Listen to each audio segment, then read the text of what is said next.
ব্যক্তির চেয়ে দল বড়, দলের চেয়ে দেশ, এমন মন্তব্য করে বিএনপির চেয়ারপারসন বেগম খালেদা জিয়া বলেন, ক্ষুদ্র স্বার্থ ভুলে সবাইকে বৃহত্তর স্বার্থে কাজ করতে হবে। ফ্যাসিস্টরা এখনও ষড়যন্ত্র করছে উল্লেখ করে তিনি বলেন, এদের মোকাবেলা করে দেশের গণতান্ত্রিক যাত্রায় ইস্পাত কঠিন ঐক্য দরকার। দুপুরে বিএনপির বর্ধিত সভায় ভার্চুয়ালি যুক্ত হয়ে এসব কথা বলেন তিনি।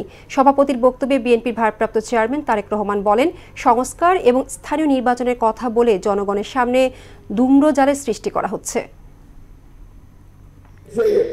জনগণের ভোটাধিকার ফিরিয়ে দেওয়া হবে এবং জনগণ তাদের ভোটাধিকার প্রয়োগ করতে পারবেন, প্রয়োগ করে তারা তাদের প্রতিনিধি নির্বাচিত করতে পারবেন এবং গণতন্ত্রকে তার অভিষ্ট লক্ষ্যে পৌঁছানোর চেষ্টা করবেন। গণতন্ত্রের চর্চা হবে।